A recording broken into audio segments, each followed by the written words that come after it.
I think solventless drives a lot of genetics choices that from breeders these days. Our job as hash makers is purity. The job of the quality is on the grower. They say you got to waste it to taste it. And my point before, so if you're wasting it, you're not getting super stoned, but you're tasting all the flavor. He got caught with 10 pounds by his mom. Now he makes solventless where everyone can watch. I'm Jason Reposa. After 25 years in tech and cannabis, I host High Functioning to show what actually works. Today's guest is Ben McCabe, COO of Sweetgrass Botanicals. He learned the craft out west, helped launch Rosin Tech Labs in Los Angeles, and now runs operations in Massachusetts. At Sweetgrass, you can see the whole process live from ice water hash to temple balls to fresh pressed rosin. We get into demos that beat hype, starting materials and wash shields, why flower consumers should care about rosin, and how discipline turns craft into the products that move. It's not as much chemistry, more of like an applied knowledge or skill of history of genetics and understanding what things will yield and what terpenes are going to persevere too. Certain terpene profiles are more resilient to others, resulting in a better product. This is Solventless done right. Let's dive in.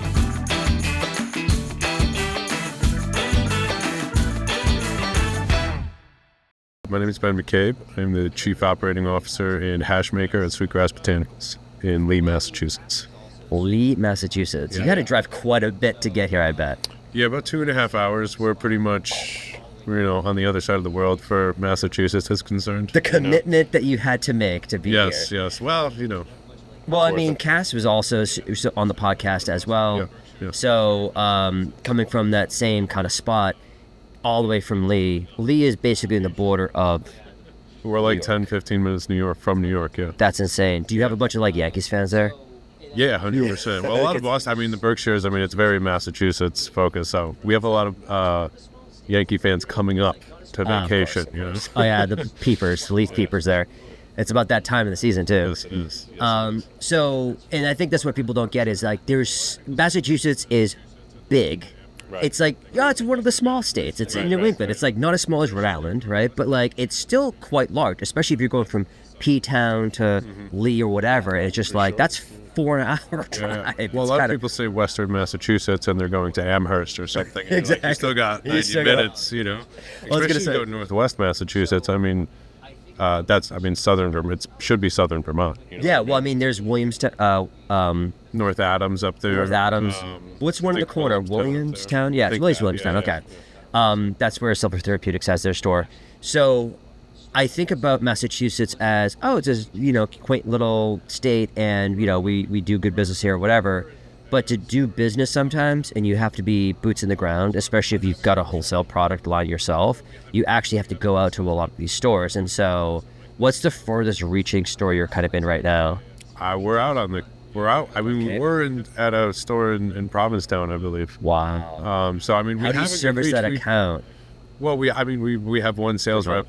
God bless him, Mike Lammy, who runs all over the state. Oh yeah, Mike's great. Yeah. So he does run. Yeah. He goes. We have kind of a niche product, right? We're not at every store. Obviously, we would like to be, but we're at the key accounts. I guess you can say more accounts that pitch our product and that are stronger there because that's what our inventory is. Yeah. How do you feel about this? And I think I probably asked Mike the same question, which is do you want to be in all stores or do you only want to be in certain stores?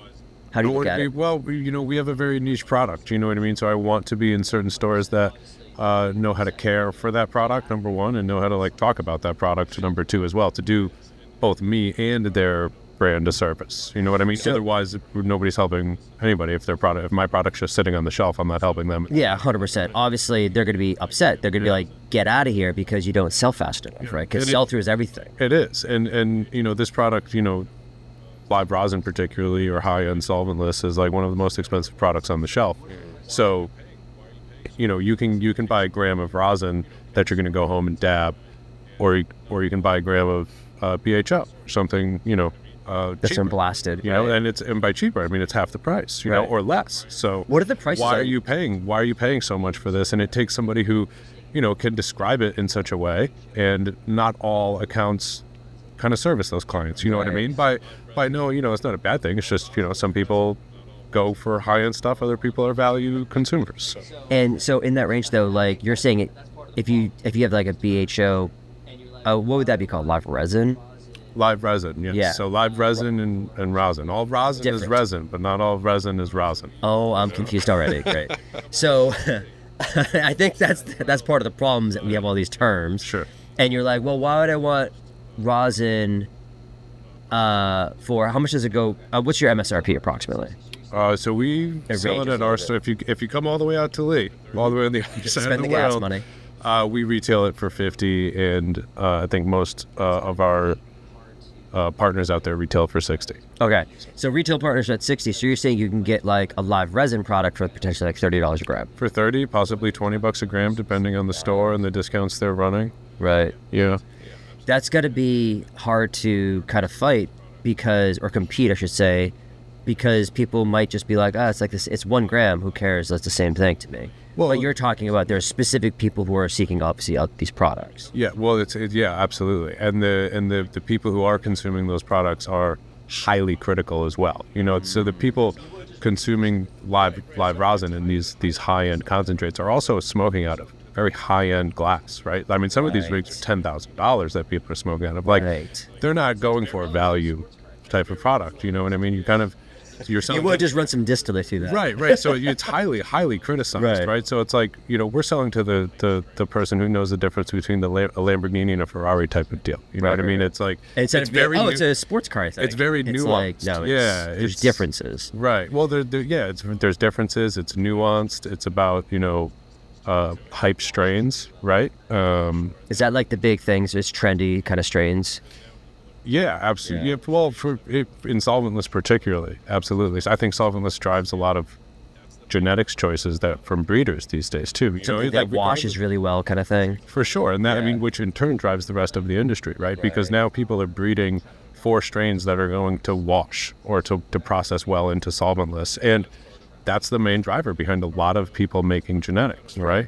And so that's really influencing a lot of yield, ultimately, because you can get a plant that maybe is great flower, you try to wash it into solventless and press it, whatever, and it doesn't yield. And you're like, this is trash. Absolutely. And that's part of the price point. Not always trash, too. It might yield lower. It might be fantastic, right? But, doesn't make financial sense for me to, put this into a production setting. So, when people are breeding and, there's a strain that yields really well, you want to incorporate that, but then you start to get this monotone. It's in everything. Yeah, everywhere you go, it's always going to have this one strain because everybody's just running that same strain every time. So now you get this uniqueness of new terpene profiles that you can experience and stuff. And not everything processes well into solventless, but when it does, it's the most unadulterated form of cannabis that you can get, right? It is it's the trichome gland and the resin within. We're not extracting it, we're simply separating it. Separation. What I mean? So you're really experiencing the strain in a much more intimate way than you would on really any other extraction method, in my opinion, right? Like BHO is a clean, you can make really clean, great concentrates, but is it the direct representation of this strain? You're always chasing the terp. It's a never-ending terp hunt, and it's an insatiable desire that you have. So it's like something new, and it's so finely nuanced where it's like it has this, sour diesel. It's been in Massachusetts and New England forever. I've been smoking it for 20 years, and then you get a good batch, and you're like, oh boy.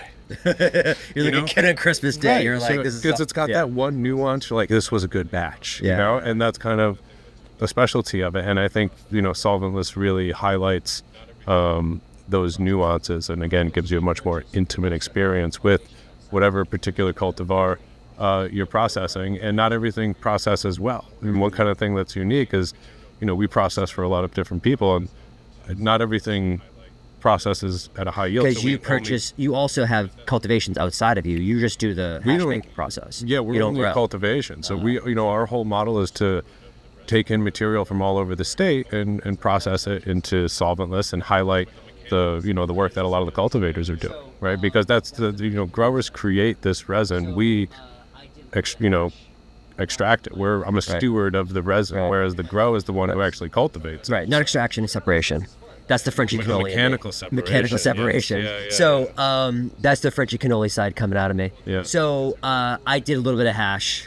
It was terrible. It was trash. I didn't mind the Charas. Just I was looking at finger hash. I was like, oh, this is fun. Like I actually see what they're talking about now. So just processing and stuff like that. It was super interesting, and the separation side. Well, it's really cool, like how it's made. Even if you're not into weed, it is pretty interesting. We do demos at the. I was gonna say that you guys do like full-on demos, and so people can watch you kind of do the actual process. Yeah. So we have a viewing window just of our daily production. You can go there now, and you can see the guys processing material. In the right. And I think. And then we also do like focused demos where we'll do a Solventless 101, kind of going through what is ice water hash and what is rosin and what are we actually doing when we're making it, right? What is the process? What are we extracting?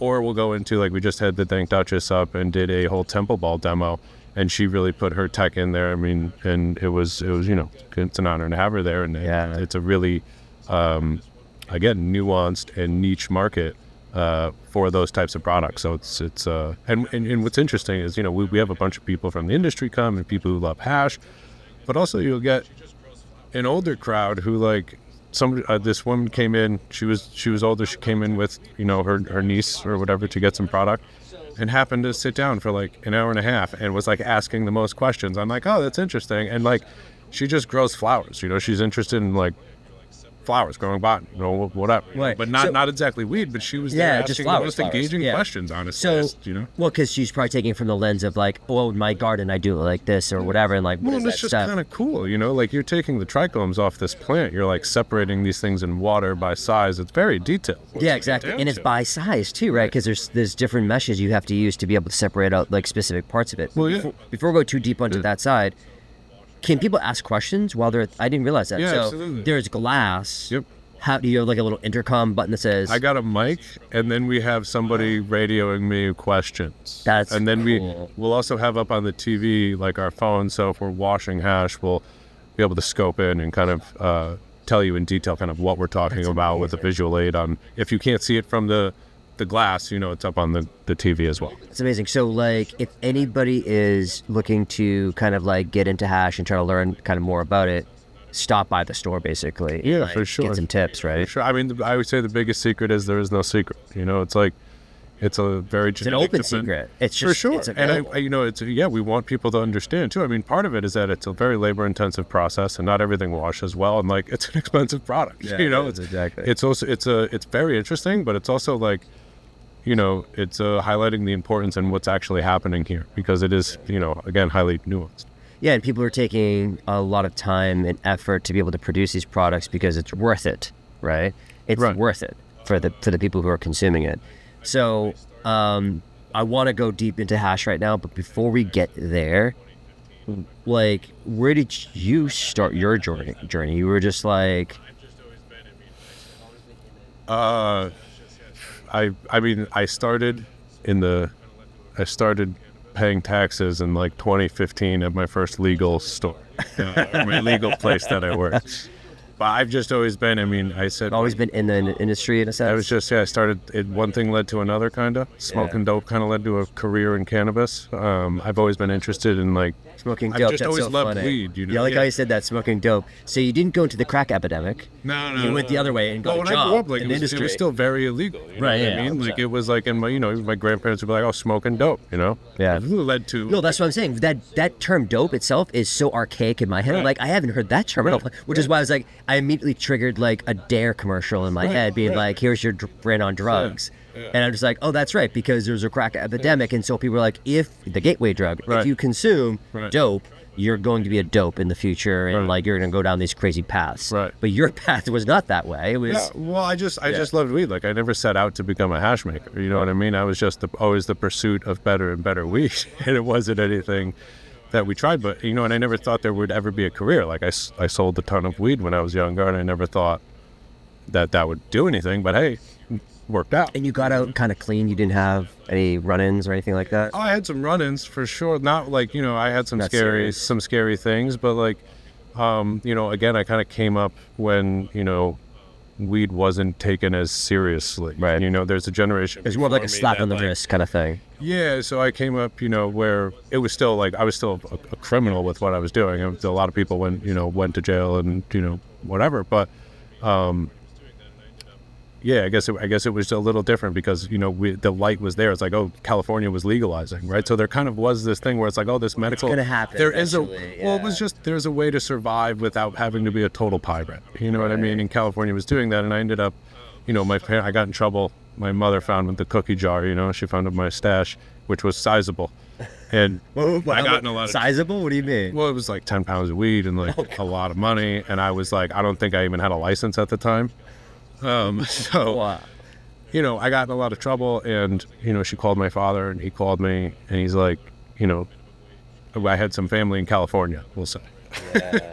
And so I was able to go out there and kind of experience, like, you know, large scale farms and stuff like that. And then, you know, I came back here and things were legalizing, and I ended up getting into, you know, like a regular minimum wage gig. And one thing led to another, met the right people who believed in me more than I believed in myself, and put me on a pedestal and a path to be where I'm at now. A lot in between that, of course, but I spent some time in Oregon, a lot of time in Southern California. I started a brand out there that's still operating, and done consulting and stuff. That's wild. So, like, you get caught with 10 pounds and a bunch of cash by your parents, or by your mom specifically. My mom, she was pissed. I bet.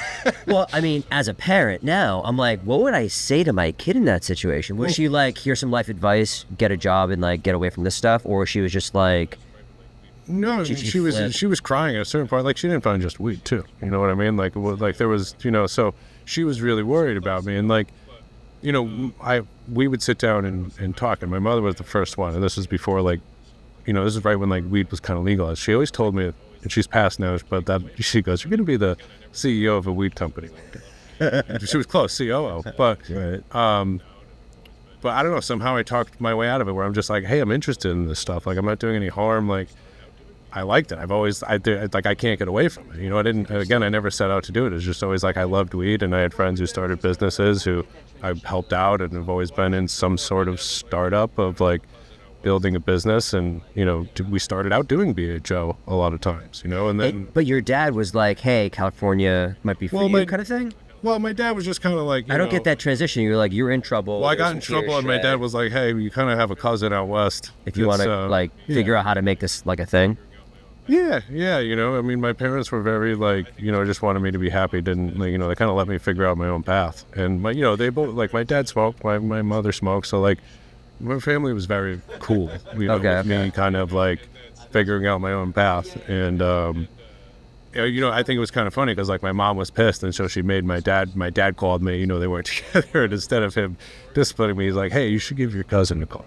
That's wild. You know, and that's... those were not my parents. But yeah, totally.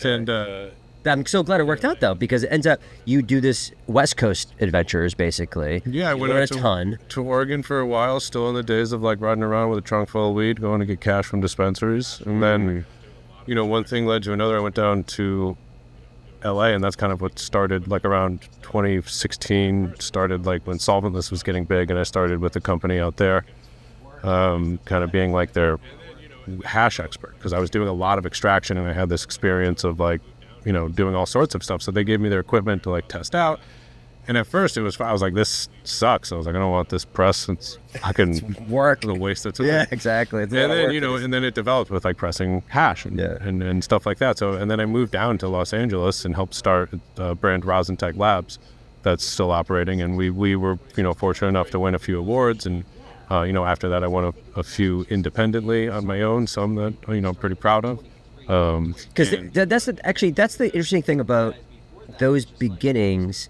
You're talking about 2016. 2016, like, right in the legalization of California. Because I think about Massachusetts, and solventless was a thing starting in, like, 23, maybe 24, it became like a thing, you know what I mean? Yeah. Whereas before that, it was just like everything was distillate carts and all this other stuff, you know what I mean? Like, you'd have even blasted BHO and stuff like that, but like, it was really just like, solventless wasn't a thing here. It literally took us 8 years to catch up, in a sense. Well, solventless is like it's a sign of development of the industry. You know what I mean? Like, every new market starts out with distillate and BHO, and distillate's like fucking $17 a gram, you know? And it's like, everybody's like, this is going to be great. This is amazing. You know? And then, like, you know, 2 years later, distillate's $3 a gram, because as the market develops, people demand higher end products because there's a lot of stuff out there. You know? Exactly. So now as the market develops, Yeah. Yeah. Now, well, and as people are smoking more and more products out there by nature, people are going to be more discerning and demand a higher quality product because, I mean, to this day, you can still get a lot of the best product from your friend who grows because farm to table, just, I mean, food, anything, you know, it's Everything going to just be a little bit better quality, mean a little more to you. Yeah. And so, you know, people demand that product, and solventless, you know, is the inevitable evolution in every legal market. I think that is like, this is kind of like where you see it maturing. I was going to say, is solventless the pinnacle of the expression of the plant? Well, I think to me, absolutely, for sure, because again, it's unadulterated, right? So it should be a direct representation of the starting material to really get that intimate experience and experience those nuances that are kind of guarded by other parts of the plant, right? Like the plant material, Chlorophyll, you know, whatever. It smells, you know, some weed will smell like hay, but if you take just the resin glands off it, right? If you talk about hash, we're talking the trichome gland, and which looks like a lollipop at a microscopic level. The top of the lollipop, that gland, that's where all the THC, CBD, cannabinoids, smells, flavors, everything we grow the cannabis plant for today, that's where it all lives and is grown in the plant, right? Yeah. So, you know, we're separating that gland like a jeweler, you know? Right, exactly. And that, you know, and so it's more unadulterated than, say, a chemical extraction like butane, where you're dissolving the resin of the plant and then the butane evaporates off and you're left with your resin, right? Exactly. And so, but it's deconstructed and it's not necessarily bad, but the sum of the parts is never as good as the whole, right? And so when you're doing solventless, you're getting more of that whole and more. Yeah, but think about the other extreme there, because what about like RSO, which is the entire plant? 100%. And you just, what was it, like naphtha or something like that back in the day with RSO, when Rick Simpson actually was doing it. And then now people would just use like ethanol and stuff like that. But like now you're taking the entire plant, Right. as opposed to just separating out the trichome head. Right. Well, different applications, you know. Okay. There's also, you know, so, and then there's so much variability. There's like Rick Simpson oil to old school hash to like temple balls to, you know, sift to live rosin to full melt. And so when you talk solventless, there are numerous different varieties or versions of the plant you can make with the resin, right? So, and you know, we kind of follow the ethos of like, we'll let the plant tell us what's the coolest and most exciting expression. What are we most excited to smoke, rather than like, what do we think is going to sell the best? Because like, it's always has been the pursuit of the terp chase, you know, and like, what's the best thing we can get for ourselves? And like, you know, Exactly. You're always trying to seek that kind of pinnacle, right? and that could be like a temple ball. It could resin really present itself really well in full melt, right? Or it could do like a, you know, if you know you have maybe you're using trim or dried material that's going to do really well in like a cured temple ball, right? And you're going to age it for like 6 months, and that's going to bring out this certain part of the expression of the plant, right? And like, or you know, fresh frozen going to live rosin. Like, how can we take this plant and then express it and get like the most fun out of it, I guess, in a sense, you know, like, because there's so many different routes you can go with it, and depending on the consumer, like somebody smoking old school hash or temple ball hash is much different than somebody dabbing, right? But you still can experience those profiles. Are people still selling temple balls? We sell a bunch of them, yeah. Really? So we're doing a drop right now with Dank Duchess came and did the demo, and she also you know, she got badged. She's, you know, part of the team and did a drop with us. I'm sorry I missed that. I really should. Yeah, well, it's on. We're gonna it's on YouTube, and you know, hopefully we'll do another one because it was great. We have live super boof temple balls that we did with Trifecta Farms material, and then we have some material that we took from Euphoria Farms, dried and cured material, Papaya Splash, and also did a temple ball with that. So you're gonna get a temple ball from dried and cured material, and then a temple ball from live material as well. And the super boof is something that we've put into live rosin, both in fresh press. We're about to drop a batter, and it's also temple ball. So you get to see it in those different stages. Which do you like the best? Have you tried them all? Yeah. Oh well, we haven't dropped the batter yet, but both of the batter and the temple ball are both about to drop. Oh, okay. I like the fresh press we did was great. It was we have a black jar right here, and you can almost see through. You almost didn't see the rosin in there because it was like this translucent. We did a fresh press version of it, so it was just kind of beautiful, and the terps were really loud and like really, you know, in your face. Super boof is like this extreme of one thing, right? The extreme tangy profile, and so it's like It's like an energy drink in the morning. It's good. I love it. So yeah, and I think about a lot of these things about these terms and stuff like that because you talk about like fresh frozen, for instance, right? Now we're talking about temple balls. There's so many different variations on kind of what you do, in fresh frozen being one kind of early step in that process. So let's break down some of these terms really quick. So fresh frozen, you're partnering. Actually, I didn't even know Euphoria that's how you pronounce Euphoria. Mm-hmm. Oh God! So if you've seen the brand Euphoria, it's Euphoria. Euphoria. Yeah, I was like, what is this Euphoria? Yeah, if you know, you know. I guess I didn't know. I thought I'm not as connected as I thought I was. They grow great flower.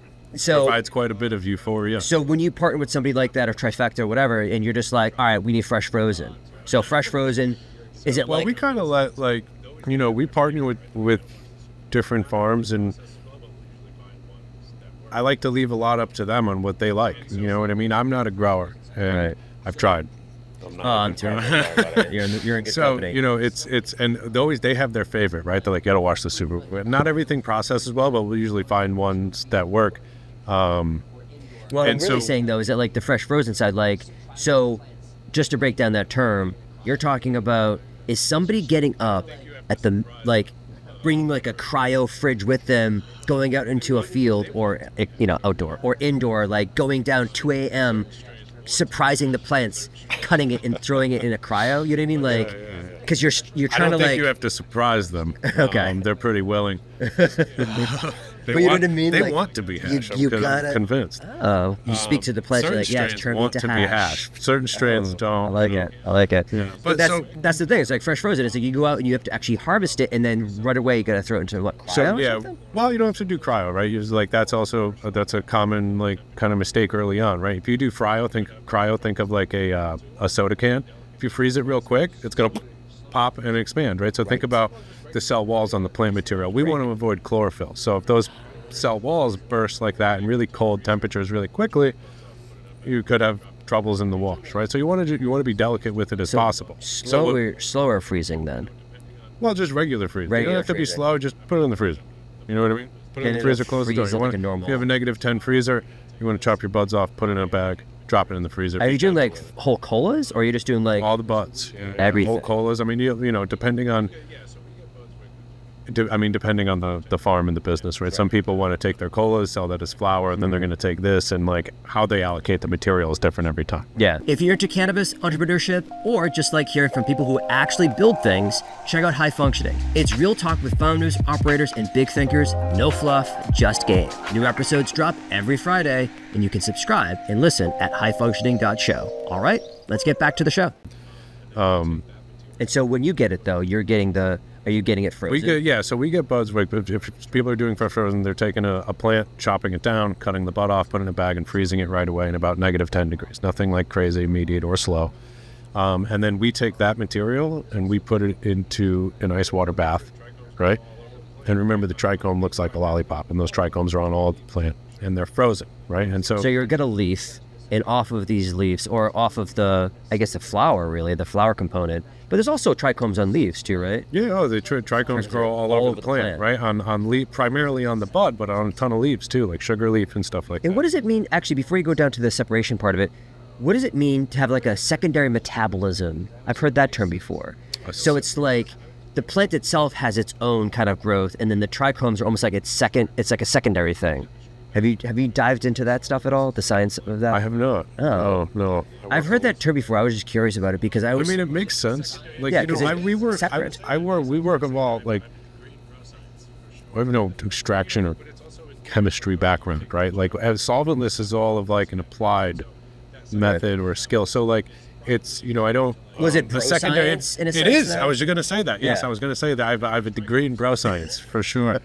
But but it's also in theory of like, okay, you're taking this trichome gland and you're snapping off this head, right? And so that secondary metabolism is probably a key to like, how do you engineer the growth of your plant to impact these trichomes, right, so we have a yield or something like that? Because there's a really cool slide I have in a presentation I do that you can see the connection point of the trichome stalk to the gland, and you can see it moving. You can see it reacting, and it's like it's making the resin. That's amazing. Zoom Gardens does it on Instagram. Does fantastic macro photography.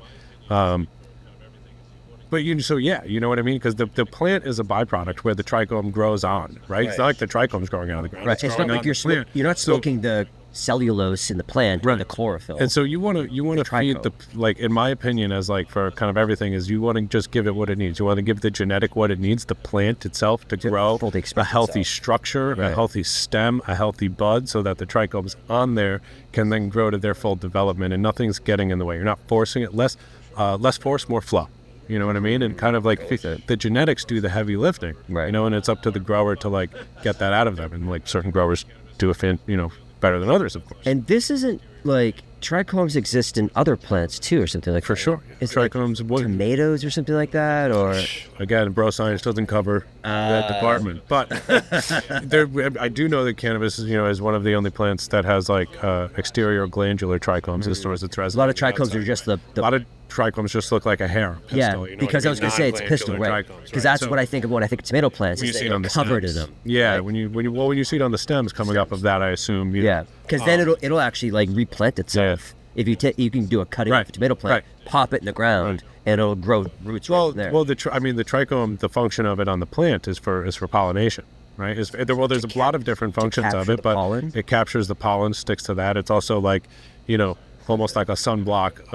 Terpenes, pushing away insects, certain or funguses, or certain plants are resilient to mold and fungus, and a lot of that, in theory, again, bro science is like has a lot to do with these terpenes and these volatile compounds that have antifungal properties and have all of this. That's like why we extract them and use them medically, right? So it has the same process when it's in the plant, and it's like, in my opinion, again, especially for processing with solventless, it's kind of like, don't stop poking it. Anything more processed is going to be worse. Again, when you talk about food or anything else. Yeah, I was going to say, because it's like you don't want to puncture those glands. Right. You want to think of it, you have these ornaments, right? And that's why, like, okay, you freeze the fresh frozen. Ornaments. So, well, when I tell people you're harvesting, it's like, think about you're like taking the ornaments off the Christmas tree and you're putting them in bags, and you're telling your kids to do it. You know what I mean? And you're like, oh my God. Exactly. And you always work in that theory of like protect that gland. So grandma's favorite ornament, like please don't break it. And so when you freeze it, and that trichome now becomes frozen, protected a little bit, and brittle. So when you wash it, right, the flow of the water is going to break that trichome gland off of that stalk, given that has a connection that will allow you to do so. Different genetics, tighter than others. Correct. Different genetics just could be the most trichome dense plant you have. Just won't release the trichome glands because of that connection, and that's where like it's not as much chemistry, of more of like an applied knowledge or skill of history of genetics and understanding what things will yield and what terpenes are going to persevere too. Certain terpene profiles are more resilient to others, resulting in a better product. That's crazy, because I remember many times trying to wash in an ice water bath some material that I grew in my garden, and it wasn't yielding. And so I washed it more vigorously. Yes. And then eventually the plant matter is starting to show up more, stuff like that. Because if you can try to really force it off of there. Yeah. But that's a mistake, because then you're going to introduce, everything's going to go to crap, basically. You're going to introduce a lot of contaminants. Yeah. So, 100%. I mean, we can go down the rabbit hole too on like the trichome gland, right? The cell wall of that and how thick that is and how that impacts processing. But like, I almost feel like it's also behind it, though. I think you potentially could have a scientist under a microscope, like actually be like, hey, Euphoria, give me that plant. I want to inspect it first. You put under a microscope, you look at the actual things, be like, all right, this is a good one that will wash really well, whatever. Because you potentially could, like, from a physical inspection of it, you might be able to dunk it in a glass of water and shake it around. Oh, I'm sure the bro science actually wins in that case. I mean, like, a lot of it is logical too, and you find like the best hash makers and growers are just people who love weed. They're not like, you go get a degree, go do whatever you want. Like, sure. You kind of have to like have this understanding of like, why is this nuance exciting to me or to the plant genetic or whatever. Well, I still think that like at the end of the day, the proof's in the product. It is. So if you're a good hash maker, people will want to buy your stuff because you make really good hash. Right. And also like, it's based on like ice water hash. Our job as hash makers is purity. The job of the quality is on the grower. So in purity with ice water hash, ice water hash quality is based on purity, meaning can we get only trichome glands and nothing else, right? Yeah. The quality of that resin or trichome gland is a different topic, right? Because I could be perfect and get only trichome glands, looks perfect, but maybe the resin's not as exciting, or like the terpenes aren't great, or whatever, How so do you do the selection process? I do want to get to ice water hash to get everybody introduced to that idea of like how it all works, but like, or kind of like your setup specifically at Sweetgrass. But like, how do you do the selection? Are you going to cultivations and being like, I think this one, or they're telling you like, hey, this one should wash well? Because I've kind of heard both of this. A bit of both. Yeah, okay. A bit of both. Like certain people want more guidance than others, right? Certain people are more experienced than others. It's like, there's sometimes a disconnect between grower and hash maker, right? Because I'm not a grower, and certain growers aren't hash makers, and they're like, what do you do? Exactly. So they're like, sometimes you might. What do you think? Which one's gonna? I don't know. I like this one. Right. Other people are like, oh, I've got experience with this one. I know what wash is. Like we grow for hash. Like super boof. You're like, right. So like we'll go in. We know what to expect when we get to a little bit. Yeah. There's certain genetics that are like tried and true, but you always want to test it, right? Because the growing method is like going to highly impact how that poorly the right. plant may be. A lot of times it's very consistent. Other genetics are very difficult to maintain consistency. Skittles is a very fantastic terp profile. Everybody wants it right now. Very difficult to grow. So we'll go through and say like there's certain indicators that you can look for while the plant's living, and certain glove tests. Certain you can chop a few buds off, put it in ice and water, and shake it up, and you'll trichomes sink, plant material float. So you'll take a few buds, put it in a jar with ice and water, so it's cold. Put the material fresh off the plant in there. The cold water is going to get those trichomes to freeze and become brittle. You shake it up, and the trichomes, let it sit for like 20 minutes. The trichomes will sink to the bottom. Do you put ice in that too, or just water? Well, you want to put almost like a mini ice water. Almost only like mini ice water. It's a little micro batch. Yeah, shake her up and watch her fall. Do you drink it afterwards? Yeah, absolutely. 100%. Not now, but not in a licensed facility. Yeah, but that used to be kind of like a thing where it's like if you're teaching somebody, you got to drink a glass. Every person I ever taught would drink a glass of ice water. You have to. I think it's delicious. And nobody's like, no, I'm not. Everybody's like, hell yeah, Right. Well, because a lot of it's THCA anyways. Exactly. It's not like it's going to be zonked on like one sip. No, you're not going to get stoned. It's fresh frozen. It has had no time to turn to exactly. THC. So there's nothing in it besides THC and terpenoids and stuff like that. And so like you drink that. Because I remember when I used to grow, making like teas and stuff like that from the leaves and stuff like that. Because if I got something that had like a lot of trichomes on it, and I didn't wash it, but I would like try to save the leaves a little bit. Sure. Fan leaves, and just like, dry them up, put some tea, put it in tea. Well, and that's the thing. Like, there's a lot of, there's so much applications for weed other than just hash. Yeah, of course. We haven't talked about the industrial hemp side of it, of course, because it's arguably more profitable. Yeah, exactly. The expression of the plant is just crazy. You can do so many things. Yeah. Well, the versatility of it is that's what makes it so special. That's why we're all here. Is there's so many different. It's so versatile. Like, Good Vibes is a tincture, right? I sell dabbable product, like it all comes from the same thing, different, and also paper in your t-shirt and whatever. So there's so many different varieties, and that's what's so exciting about it, is that like every day there's some new terpene profile or new exciting variety that like I get giddy about. Like having like a nice stash, like a head stash at home is like having a full fridge. It's just like I just feel good, like I can go. So actually, let's talk about the product itself, though. So actually, ice water hash, really quickly. You mechanically separate it through ice water hash. So the process to make live rosin, right? We take the fresh frozen, we separate the trichomes off the plant via an ice water agitation. We separate those trichomes by size, right? Different microns. That's why you'll see 70, 90, 120. And that's through mesh. Yes, through different mesh screens that we are cleaning with a hose to separate and get purely, this is all things that are 90 microns in size. Exactly. It's ideally like between 90 and 120 or whatever. I don't know. So a lot of our products is 70 through 159. So we take the 70 micron, the 90 micron, and the 120 because those are the cleanest or purest with primarily trichome glands, and that's what we press into our rosin. Right. So you press it afterwards. Yes, exactly. So we get the ice. If you don't press it, it's hash or... Well, nomenclatures. Man. Well, ice water hash, right? To me, like, all things are hash, just like all things are alcohol, and then you have different varieties of it, right? Like that's where my name BHO to me, hash, butane, hash oil. It's in the name, right? Like, so of that, this is ice water hash, right? And ice water hash can consistently be a temple ball, or it can be in granular form, or it can be in brick. I guess what I'm saying is the granular form is, so if you didn't actually press it, you could actually see the trichomes in like almost a powder, basically. Right? Absolutely. I can send you a photo too. You can pop on here. Cool. I'd like to see it. As just like you can see, it looks like diamonds, looks like caviar. Like I was saying before, you can see each individual trichome gland. You can even see, like, I can send you photos of like a 40, a 70, 90, 120, 160.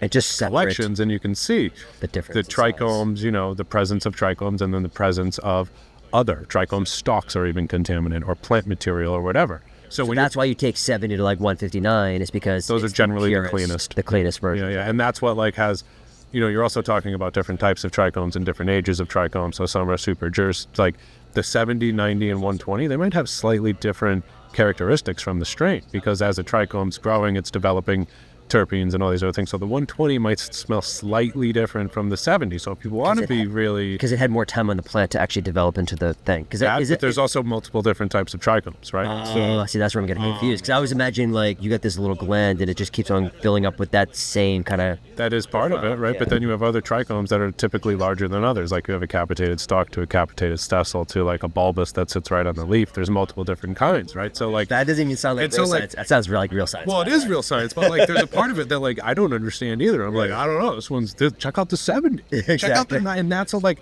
it's kind of an ignorance that comes at it from like, how excited are we about like, dude, look at this one. The love of it. We got to drop that. I got to buy some. I got to smoke some. You know what I mean? So have you ever dropped like a 70 to say like 89?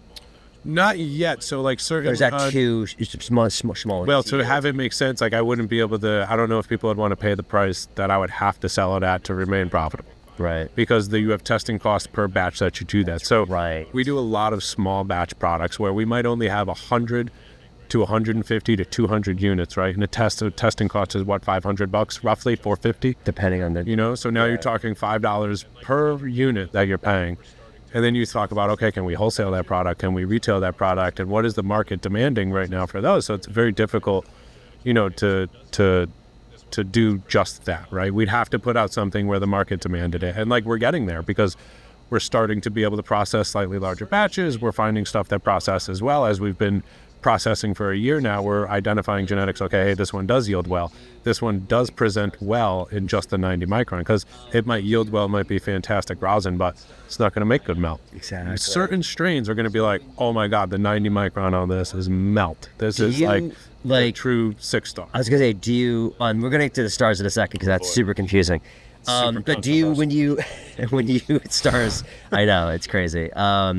So when you are marketing it, when you have something really good, are you calling up like your loyalty program, be like, hey, this is actually the one you want right now? Because it's only going to be in stock for like 3 days before it sells out at this point. Yeah, because you're only doing runs of, like you said, 100, 150 units? Sometimes. I mean, sometimes we have runs of 1,000 units. Okay. But like there are occasions where like we'll wash for grows and they want to go through their library and see what works. Like we have a great partnership with Root and Bloom, and we've been able to drop a lot of unique terpene profiles. Their Angry Ginger, Strawberry Mango Haze, like phenomenal, right? Their Peach Crescendo is great. They have a lot of unique stuff there then. A ton. I mean, we have like right now, I think on our retail menu, because some of these can only go to retail for us because of that yield factor. Right. So on our like retail menu, I think we had like the other day we had like 17 or 19 different rosin SKUs. Nice. And like it was just tons of variety and shit that shouldn't be rosin because it's like it yields like shit, but the terp profile is super exciting. Right, like get it while you can. Right. Like these lemon profiles, this like super silver haze type profile, like that doesn't come through in rosin very often. So when you have something super pungent like that, like that's really cool. And kind of we'll never do it again. Like you only get to see that because it happened. Stars aligned. We just happened to get it. Yeah, because that's what I think about from the marketing perspective. I'm like, as you continue to be out in the market for whether it's wholesale or retail, in this case more retail, being like, we only have this thing we have 50 units. We're going to hit you guys up first because you guys are hash people. Yeah. So we're starting, that's kind of my dream is to do a list like that, a drop list, because it is a limited thing on some of these. And I'd love to be like, you have to try this one. Yeah, like, people will travel for stuff like this. And they do come out, to the store, which we're super grateful for. And we've had we've been around for a year or so and a half maybe. And we've, got a customer base now who wants our product. So hopefully now we can do that. Like we're about to start tiering products so we can start to isolate certain separations. Maybe it's the 90 and the 120, right? Because now we're about to drop live rosin vape carts as well, and now we can utilize the 70 for our vape carts because that's super flavorful, and maybe it's like a little darker on the resin but still super flavorful, Right. and now that it highlights the 90 and the 120 a little better and has a much brighter color and maybe a different consistency, and now I'm more versatile as a business, so I can like have it make sense for my customer to pay a reasonable price Right. for the product. That's part of it, though. You know? The market decides a lot of the stuff, but of course your marketing can help compel them to actually purchase the products. My buddy would always say price is only an issue in the absence of value, right? So like I think being able to drop those unique strains when they are low yielding, because we have the benefit of having a retail right there attached to our manufacturing, we can now have an outlet for that and have it make sense. And I think it's of great value to be able to try those different flavors that we'll probably never do again. That's kind of the fun of it. It's kind of the uniqueness of the product itself and the variety. That's what it's all about. Well, I say to my team all the time, it's like, we sell weed. Like, let's have some fun here. Hell like, yeah. there's no, like, we don't have to be all uptight about right. everything all the time, about, like, getting products out and all stuff. Well, it's an We sell weed. experience-based product. Yeah. Everything about it is an experience-based product, from opening the jar to seeing the weed and smelling it there and then breaking it up and then smelling it then and then rolling it, taking a dry hit and then lighting it. Like, all of that is the experience, and people leave that out, you know? And same thing with rosin. It's like, ooh, okay, we have what are we going to choose? Different flavors, and then you get it's expensive, and now you get this $60 thing. Like, okay, I got to go home. I spent a lot of. It's expensive. It's expensive. So, and it's fun. So when you open the jar and you can smell it from here. Whoa! I can smell from here, by the way. Or can you do you have to like go up here? I can smell that from here. Right, like It's some of this one, like amazing. check out the papaya splash, and then you would see the variety. Like we have the papaya splash, and then check out the papaya. We're definitely gonna get some photos. They're polar opposites of the spectrum. You know what I mean? Right. And so now it's like, it's a special thing to be able to get that intimately, because it's a pain in the ass to make. It's a physical process. We're doing everything physically, small batch, not huge equipment. You know what I mean? Like, I'm putting some stickers on a lot of times, sitting there in a call, like fucking stickering caps. Like, that's stickering probably last week our myself. entire company, from retail to manufacturing it into marketing into sales. Like, it might be 15 people. It might be, from our bud tenders to pushing out the product and washing the product. Like, everyone at Sweetgrass is like in on like being able to push this forward, because we have to. Yeah. Well, was retail always maybe this is more a question for Cass, but you're COO, you maybe have an answer to this. Was retail always like a conscious decision that we had to have retail? We always wanted retail.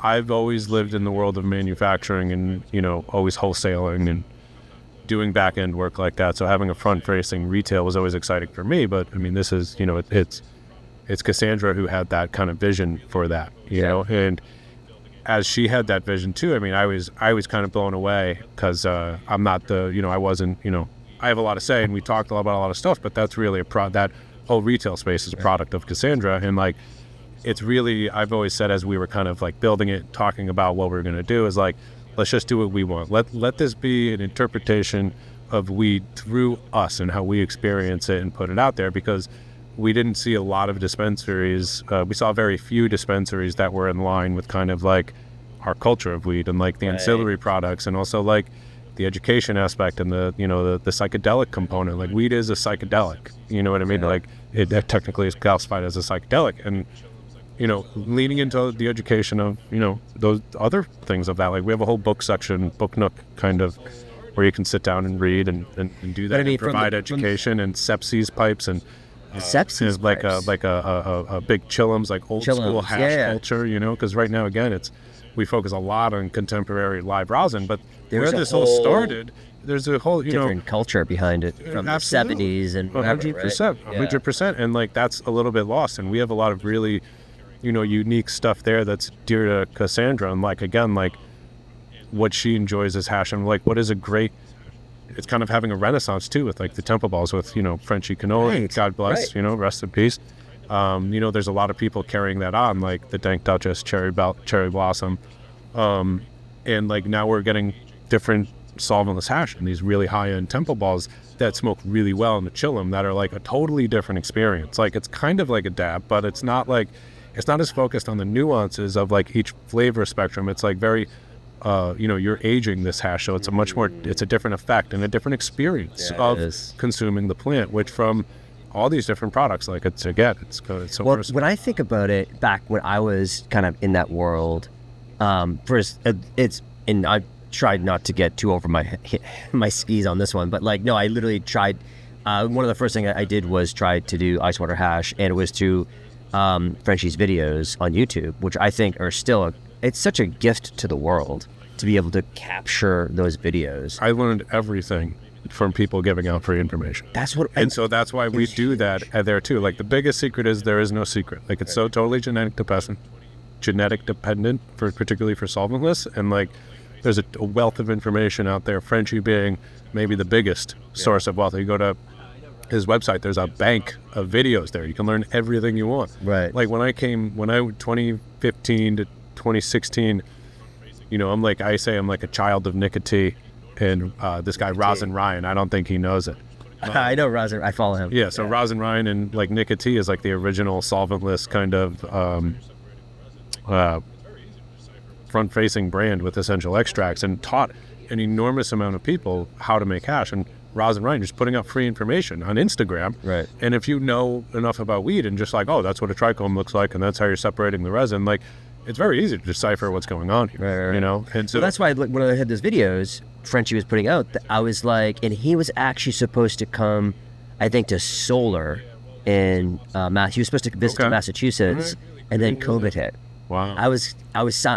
I signed up at everything to go meet Frenchie to go to one of his classes. I took his class in Barcelona in like 20... Like a Spanibus thing kind of thing? Yeah, well, it was like off Spanibus. Spanibus, yeah. It was really cool. The process of ice water hash is like, it's kind of, there's fundamentals of like you're separating the trichome, put some weed, some water, knock it around, you separate the trichome glands, catch it with the net. That's the level there you go, You know so, what I mean? But like, I don't care how experienced you are as a hash maker. You talk to another hash maker, right? They'll give you like, they'll say one thing and you're like, huh, so what was that? That is, and then it influences how you're operating or like what you're doing in your tech. You're like, oh, Bill said something about 5 degrees. I think I'm going to change this. Exactly. And like that might influence how you do something and process it. And like that was the case for Frenchie for me. Like I had been making hash. We had a company that was selling, and like, you go to this class and it's about a totally different thing than what I'm doing, right? Is like temple balls and like, understanding. It's big on temple balls. Well, it was big. Like I already understood kind of like the theory of what was happening, but it really ingrained in me to like really keep focusing on that of like the anatomy of a trichome, right? I had never really like been explained the anatomy of the trichome and understood like, okay, a trichome grows on the plant like we talked about, just like a plant grows, and a plant has a certain bud structure depending on the phenotype. Well, the trichome has a certain structure too, and that highly influences what yields, right? And the anatomy of, again, that trichome gland, how big is that cuticle wall? How's it going to protect the resin and process it, right? And so that was for me. I was like, oh, the theory, and like changed just like how I like look at everything. And I dove into like, how far can I go thinking about the theory of this little fucking trichome gland, which I have no chemistry background, but I know weed and I know this trichome gland and I know what should happen. I'm no dummy, right? And that's the same for most people. If you dive into it and be obsessed with it, it's easy to figure out, and it's so genetic dependent. Do you find yourself getting a little bit better every day? You try to aim for it, or? Yeah, for sure. I mean, better every day and more knowledgeable. Like we process so many different strains, right? And a lot of it's like, I say you're like a glorified janitor in the lab, because again, like I cannot emphasize enough how much the genetics do the heavy lifting, right? And so we process the material and like operating clean and maintaining good yields, right? And getting the most out of the material that you can, and keeping it pure and clean is our job. Yeah. So like operating smoothly can be difficult. You have this wet process. There's water. Like I taught a guy to make hash, a really good friend of mine, and I'm like, oh, it's easy. You just fucking, throw it through the net, splash it around. He called me. He goes, how you say it's easy? He goes, there's fucking water everywhere. I've changed my pants 3 times. Everything's sticky. Yeah. And so, it's really like you're just paying attention to detail and stuff like that. So there's certain little tweaks in tech that I pick up all the time just from talking to other hash makers, and like having an issue is the best thing to happen to you, because you're like, what is going on here? And you talk to somebody and they're like, oh, well, this is how I do it, and blah, blah, blah. And you're like, oh, okay. Well, that's how I do it. Right. Well, I think the term is simple but not easy. because it's like a Michelin star chef, 3-star chef making mashed potatoes, and you making mashed potatoes. You're like, of course, you get mashed potatoes at the end of the day. It's still mashed potatoes, but when you eat it, you're like, oh, that's special. Well, you're truly like, I really think like a hash maker, you're truly a steward of the resin, Right. You know what I mean? And like, our job is to mess it up as least as possible because it's perfect on the plant. It's already there, right? So it's just kind of like, oh, okay, get it in the bag. Exactly. Put it in the freezer, don't touch it. Right. You know, and then put it in the freezer, and then when we're ready, just don't touch it. Put it in a rosin bag, and then don't touch it, and then put it on the press, put it in a jar, don't touch it. You know, and keep it frozen. Like, it's all of that care too, and it's also like you kind of have to like nerd out on like that terpene profile. Just like put it back in the freezer. Like the arguments I'll have at work to be like, do not open that jar yet, because the condensation factor. You know what I mean? And people are like, what are you talking about? Like, it seems fine. I'm like, it needs 12 minutes before you can open it because my timer has. Wow. And so, but it's But that was maybe something you picked up before because you saw condensation. You were like, oh, what's that all about? And then I got scared. Somebody is like, you know, you don't want to have rosin crackle on your thing, right? And so like maintaining quality, because my job is to protect that resin, right, from the whole way through to the final jar, so it's unadulterated as possible. So if moisture gets in there, that's my fault, right? You know, so at the last stage too, you don't want moisture. And so like now it's moisture when I'm packaging it. Like what kind of like I can't do that, but also I can't like leave the product out too long because I don't want it to destroy the terpenes because those are volatile live compounds that are gassing off. And no, you know, so it's there's this dance of like processing it to get it out there, you know, and protect it. And I think it takes kind of that unreasonable obsession sometimes to be like 12 minutes till that jar opens. Right. Don't you touch it. Exactly. And your SOPs must be like... Yeah, it's annoying to people. You know what I mean? You're like, Jesus Christ, this guy. Yeah. But it's, you know, and but that obsession to it is I think what like, again, we're making things that we're consumers first. You know? Right. And, well, actually, going back to the consumer side of it, so... Say I'm like a flower consumer. Actually, by the way, you've already convinced me that I actually have to try something at some point. Yeah. I got. I'm not a smoker. No? Okay. Well, see, that's what it is. My grandmother, I've gotten to try. Like when I'm getting into this, right? I'm telling my grandma what I'm doing with my life. And, you know, she grew up in the 60s. She's cool. And we'd be like, oh, we'll try like off a little puff go, really low temperature, just to experience the flavor. My grandmother loves flowers and all this other stuff. She's like so impressed on just the flavor of it. Right. And I find weed smoking gets me higher than hash sometimes, because if you're controlling the temperature and now you can really do a real tasting and you're getting this floral, really terpene, flavonoid rich profile and less of the THC, right? You can. Is that try because it's not converting?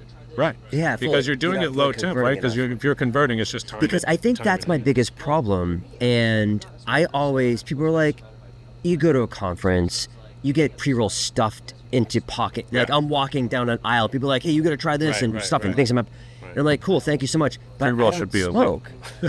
Well, for me, I'm just like, I'm not a smoker, so, and of course I'm surrounded by weed all the time because I'm in the industry. So it's like, for me, I'm just like, it has to be really special. Yeah. I'll take a puff or two and I'll be like, oh, that was nice. But I always say to people, I was like, if there was such a thing as a 4% strain, I could actually enjoy it, because one puff on like a 30% strain, I am done. I'm like, I can't, if I have any more than that, I can't function. Sure. So I'm always, but I see the passion behind what you're doing. I also experienced the hash making process myself. I love the plant. It saved my life in a sense. Right. And I also know that there's so many different expressions, and I don't have the opportunity ever to try that at that level because I don't want to smoke anything. Right.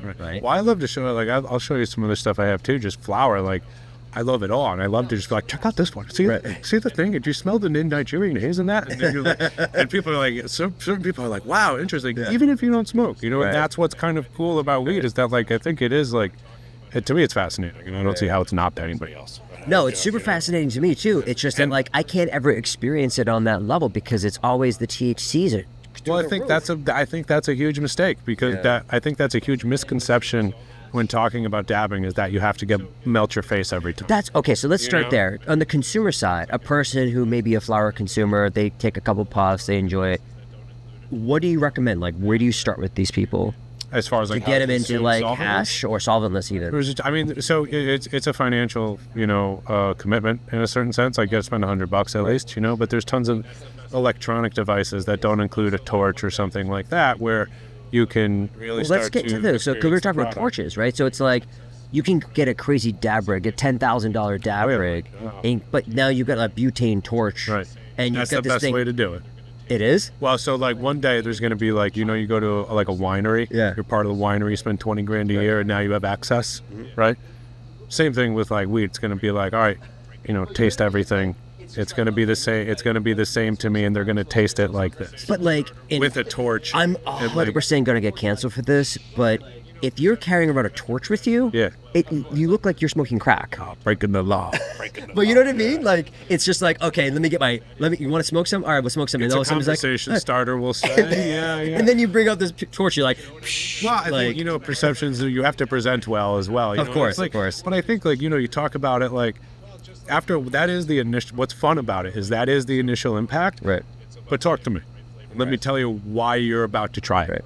You So know what you- I mean? so Like, you're you saying wouldn't the expect, you're like, oh, I don't really dab, but like, I have to try this now. So right? torches are superior to non-torch. Well, just like When it how you're comes to consuming the product, right? You want to it's about flavor, right? Flavor chasing at the end of the day is what we're doing. So It's a good framing. when you're dabbing this stuff, there's tons of different quartz nails, like a banger, you can dab into different shapes. Which is the holder of the Right, dab that's why you itself. take, you know, you heat this glass dish up, for lack of a better term, put your rosin to it, the vapor creates smoke and you inhale it.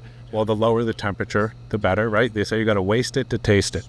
And my point before, so if you're wasting it, you're not getting super stoned, but you're tasting all the flavor.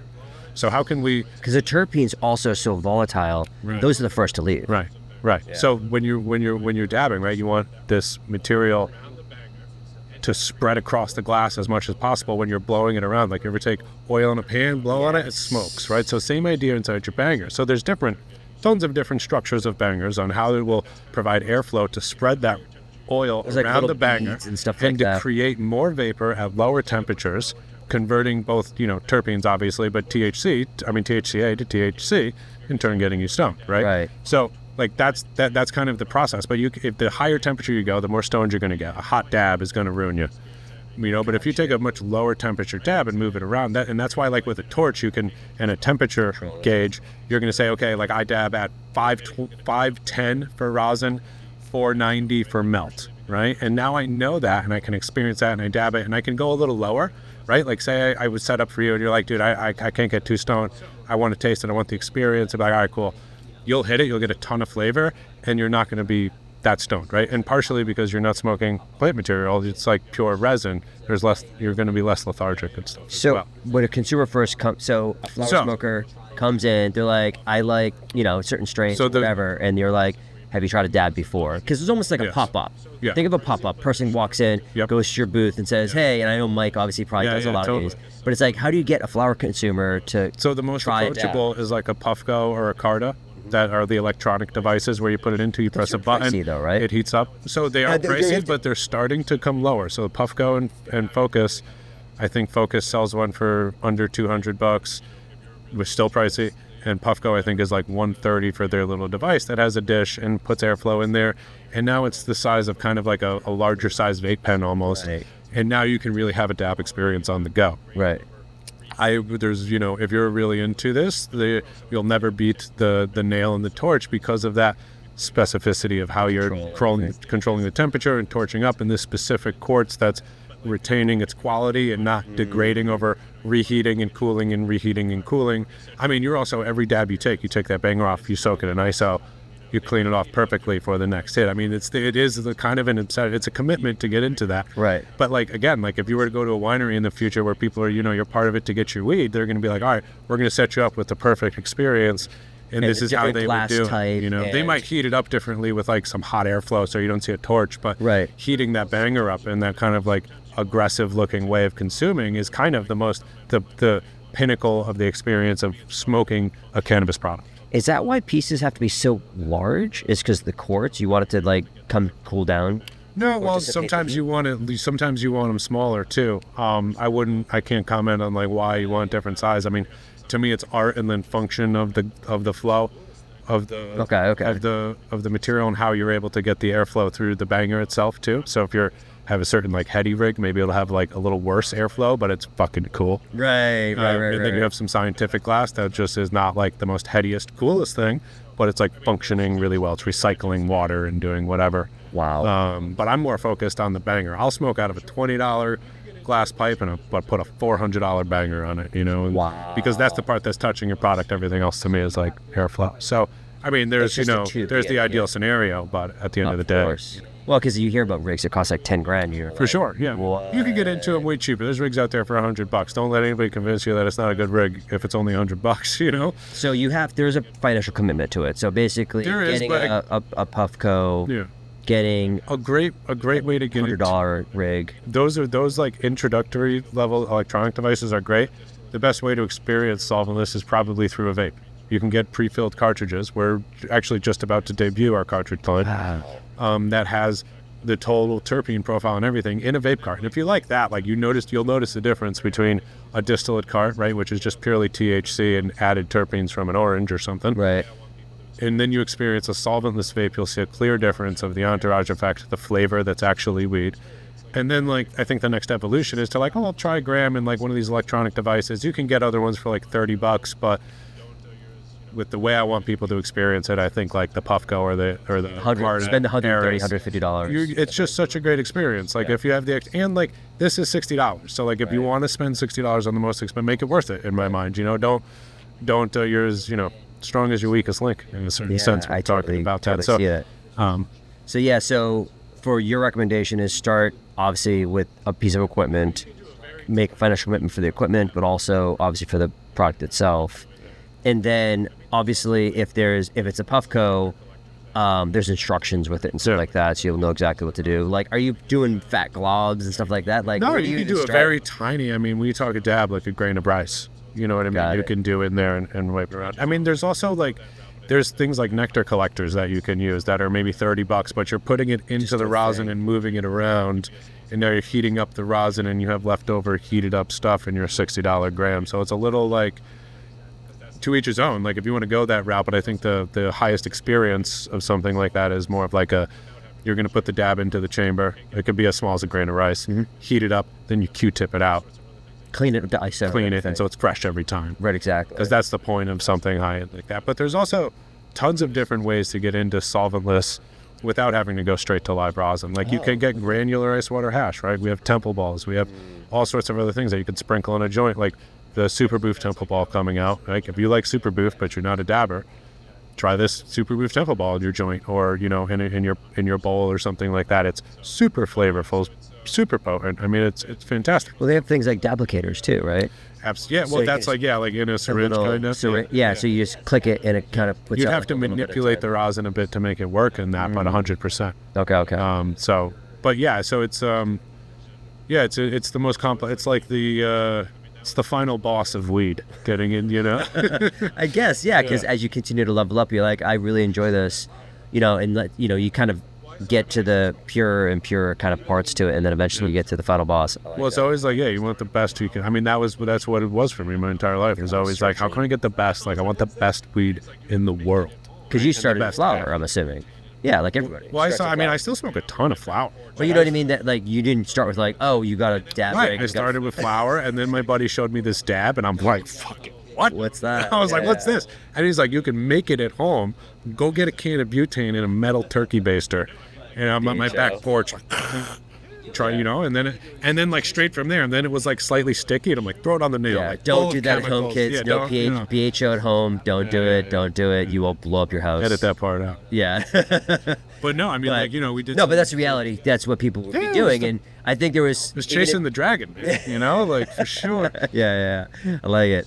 All right, as we start to wrap though, like, these products, obviously, we're proud of. You spent a lot of time with them. You brought some with us today. Yeah.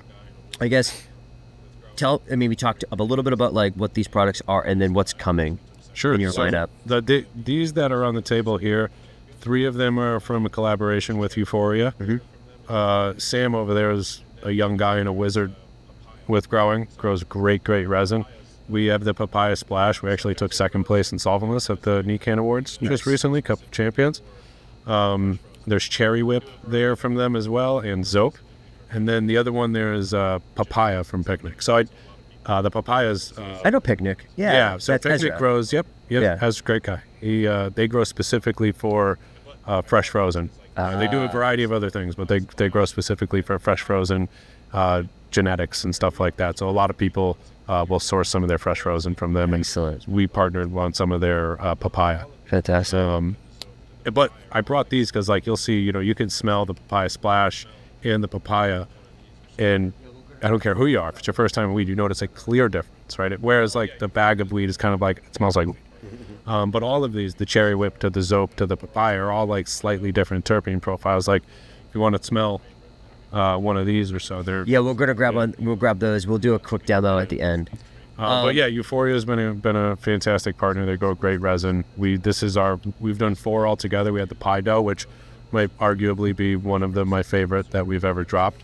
It's sold out already, but Sorry. so we did that plus these 3-4 with them, and then we have the Picnic one there. So what's the new stuff that's coming out? You mentioned a couple things. Yeah, so we're gonna do we're doing more super boof. We've done a fresh pressed super boof that I spoke about.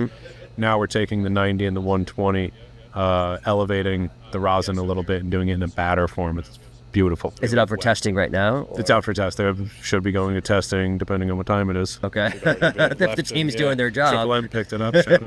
Shout out to Austin, Triple M. Yeah. Austin's the man. So Austin. the super boof's coming out. We have some vanilla zope with Trifecta as well. So Trifecta grows the super boof. We have vanilla zope coming out with them. We just did some Glue Dream that had 12% terpenes on the rosin, which is the highest we've seen. What? Or produced. So we have more of that coming out as well. The Temple Balls from the Dank Duchess collaboration, both Super Boof and Papaya Splash, those are dropping this week. We have our first drop of solventless vapes dropping this week. That's right, the vapes that are coming. And then so vapes. I mean, we're going to continue to release. I think Super Boof is going to be the next one after the first 3 we dropped are dropping this week. Going all over the place. Did it take you? We have a lot coming out in the next couple. No, weeks. it's fantastic, and Mike's hitting the road. I'm sure hard. Yeah, we have a great. We're doing some Cape Cod Grow Lab Alien Marker in Lion's Breath with both just placed first and second in Nikan.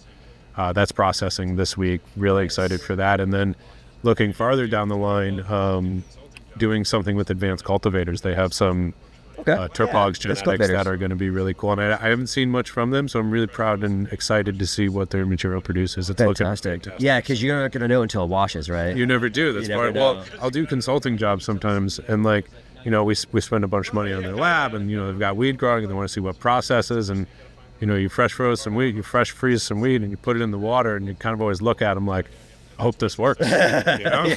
Because you kind of don't know. And then you tell the CEO, you're like, now you're drinking this. Well, yeah, kind of, but like it's, again, it's understanding. You got to find the right one. It's right, part exactly. of the hunt. It's part of like chasing the dragon in both ways. Right? Yeah, and that's where it's exciting. It's certain terp profiles that shouldn't exist in rosin, and when they do, it's special. And I think that's what makes the whole thing special, especially from the operator side too. Is like you're always, what's that next thing that's gonna? It keeps our line fresh too. Yeah. We're always doing collaboration. Like we're always, every product we put out, whether it's a collaboration or like we purchase materials, like we always highlight the farm. Smart. Because it's always that. I mean, it's just good business too. It's like I want people to know who grew this great. Yeah, it's Euphoria or Pet. Yeah, and also educate people on like, hey, we're hash makers, right? And these are the growers you should check out because they're growing fantastic resin. What about the hardware for the vape? Yeah. Was that like that selection process pretty difficult because it's solventless too? It never ends. I'm still looking. Yeah. So we're using AVD right now. I've always used AVD. Yeah. They do a great job with regular 510 thread cartridges that we're dropping.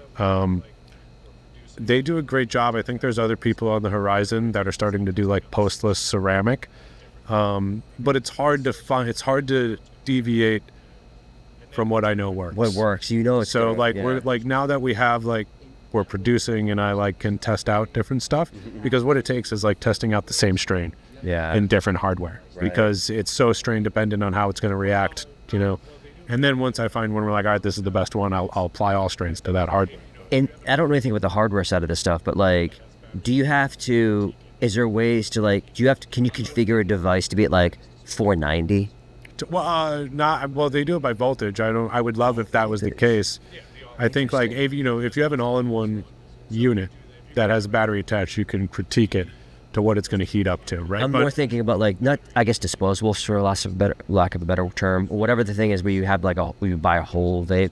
Yeah, the all-in-ones. Yeah, all-in-ones. That's Disposable all-in-one. Disposables, yeah. So if you do that, if you go that route, you can really critique it. We are just doing the 510 thread carts, the battery and everything. I mean, the eco waste on everything is incredible with the vape already. Yeah. So we've kind of chosen to just go the 510 thread route because of that. And we sell that by ABD. You're using their standard 510 carts. There's I don't know the model number off my head, but it's all ceramic heating coil and everything. Very cool. And we sell batteries, which is also like, I've purchased vapes that like don't do it for me, right? Like I consume a lot, so if I want to vape, like I need to heat it up a little and roast if I want to have an effect. Got you. So I kind of like the idea of having a bit of versatility to how you're going to heat it, because you get batteries that are variable voltage. You can go really low test, just get a taster, medium, high. Oh, interesting. So it's a little bit more versatility as well, but there's that's fantastic. There's a lot of really good hardware starting to come out. I love to hear that stuff. I nerd out on that stuff. Very cool. Well, we're going to do a quick demo right after this, but for now we'll wrap. So thank you so much, Ben, for coming on. Thank you. I appreciate it, man. It's been a pleasure.